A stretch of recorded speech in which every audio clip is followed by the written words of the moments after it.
Hey, what's going on, guys? So I think I'm going to start uploading these videos every Friday because that's what's going to work best with the schedule that I've got at work. So I want to talk about traffic for a little bit and then how I pretty much got screwed over. With the traffic, it is god awful in California. In Pasadena, it's bad, but in LA, it is atrocious. Like I probably spent about a good solid 6 hours just in traffic jams. Like it is bad, and for those of you who don't know, I had to sell my car when I moved here because in California there is a regulation that has to be put on vehicles where they have to be smogged, so that way they eliminate the emissions from the vehicle that pollute the environment and blah blah blah blah blah. Anyway, the cost it would have taken to actually smog the car that I had in Tennessee would have been like 3 times the amount I paid for it. So naturally I sold it so that way I could just buy a car down here, so that way it's already been smogged and I don't have to worry about spending money to get anything else additionally done to it.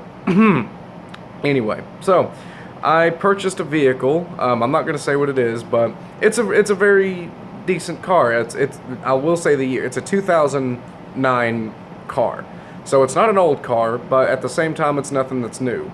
And the only thing that was wrong with it was that the key would sometimes stick and not really get stuck, but it'd be difficult to turn in the ignition, and the driver's side back door would not lock because there's no power going to it. So I'm like, okay, well, those seems like very simple problems I could fix. I owned the car for about a solid week, roughly, maybe not even a week, and I see a light flashing on my dashboard that looks like a thermometer. I'm like, huh. Okay, so I sent the guy that sold me the car, a text message saying, "Hey, this is going on." He's like, "Okay, well, the car does give out some faulty readings." I'm like, "Okay, yeah, I don't know if they're faulty, but okay, I'll go with it." So one day before I go into work, I decided to go get some food. Right, pull into a Little Caesars, and I went to turn off my car, and the key breaks off in the ignition. Yeah, so I had to take it to the nearest dealership since I knew. Or since I don't know any mechanics in Pasadena or California at that, they were the only, and I would just take it by the dealership because, you know, who's going to know the car better than the official dealership, which I'm not saying what kind of car it is, but anyway.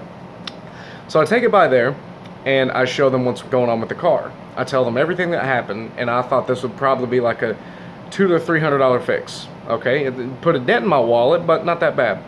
They run a full diagnostics on the car, or they do a visual inspection, and they tell me that with a replacement key to get the cylinder fixed for the God, I can't even think of the proper terminology for it, but to basically get the cylinder that actually holds and houses the key, or just like the ignition cylinder, to get that fixed, labor to replace the housing and the electrical rework on it, $730. Way more than I thought it was going to cost to fix it. Okay, I'll admit that was on me. The key screwing up and everything that was on me. Okay, so I get that. So they naturally have to hold the car for a few days to actually fix it. Well, I get a text at work from the representative that took care of me, and she told me that there was a lot more problems with the car, including the two big ones was an oil leak and a coolant leak, and she told me it would take another $2,000 to fix, which I could not afford.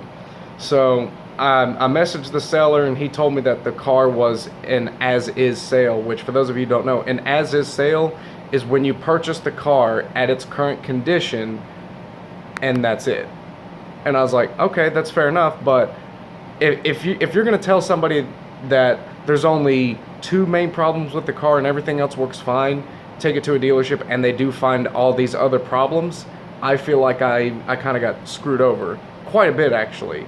And there's more problems than just the oil leak and the coolant leak. There was like some bad bearing problems, but nothing that's going to ultimately screw up the vehicle right away, like an oil or coolant leak. Now, me and him argued for a few days, and ultimately we still didn't come to an impasse. Now this is the update on what's currently going on. Both he and I have come to an agreement. Both of us are satisfied with what we settled upon, and we're done. I still think I got screwed over, because I just needed a car to get to work, and the condition that I got the car in, I thought it was a good deal. But at the same time, you can't just go completely off what people say. If I have to give any advice to people that want to buy a car in the future, ask for service records, which he had. I will give him that. He did have service records, but at the same time, they still did not capture what was actually going on with the car. And at first, I thought that the dealership was lying to me. I'll go ahead and at least say the brand of the vehicle. It was a Volkswagen. So I purchased a Volkswagen, and whenever I went back to pick up my car for fix, I was like, I don't know if they're accurately charging me everything. The mechanic or the service writer pulled out a bag, and it was the coolant bottle. There was cracks in it. It was dirty. There was pieces chipping off of it, and it was terrible. It was honest to God terrible. But I do want to take a special moment to thank Volkswagen. I'm not promoted by them in any way. I'm not sponsored. This is just me ultimately being thankful for the work that they did, because the mechanic and the service, or the representative and the service writer, both, I told them what happened. I just moved here for, like, I've only lived here about a week and a half at that point, and I told them that I barely had any money to my name because of me spending money on this car. And they at first they didn't do anything. They just said, we're sorry to hear about that, but you do need to get this fixed. I come back, they replaced the coolant bottle. They had given me a spare key on top of the original key, which, for those of you who don't know, original key, like, to get keys for 2008 or 9 models up, get replacement keys, they're almost $100. So they got me a replacement key for free along with a spare. They replaced my coolant bottle. It's not a brand new coolant bottle, but it is a coolant bottle that they had lying around, and the mechanic switched that out for free, and he did a slight tune-up on the lights that I had. So I do want to thank Volkswagen, specifically the dealership in Pasadena. They were incredibly nice. They sympathize with me. They really helped me out. They're helping me get adjusted to things here, so I do want to thank them. But overall, just make sure you do your research before you purchase a car. And if you do purchase a car, make sure that the previous owner has service records, and you get a system diagnostics run it, or that they run just a check on the vehicle. You can get that done at like an AutoZone or an O'Reilly's or something like that, just to make sure that everything is spick and span with the car. I did not do that. I should have done that, and I learned that I need to do that from now on.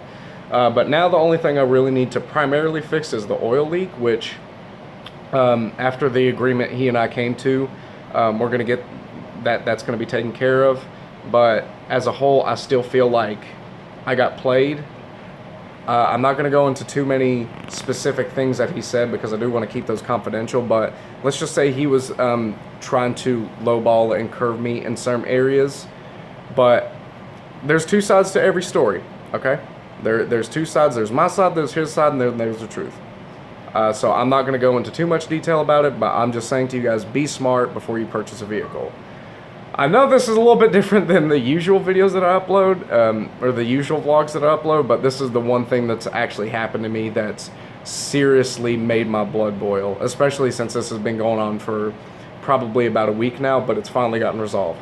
No, it's a little bit of a long video, but I know you guys actually watch my videos because my subscribers are still watching. My subscribers keep rising. I keep getting more comments, so I'm doing something right, and I have you guys to thank for it, so I can't thank you enough. I'm almost at 5K. I think I'm going to do a Q&A video, but I'm going to add a little special twist to it. Let's see how that goes, but that's pretty much going to be it for me. I want to thank you guys for watching and subscribing. It does mean the world to me, especially now that I've finally got my feet dug in California. The only thing I got to do now is just start getting familiar with the area and actually trying to pursue the entertainment business. But I hope you guys have enjoyed the video, and as always, stay frosty.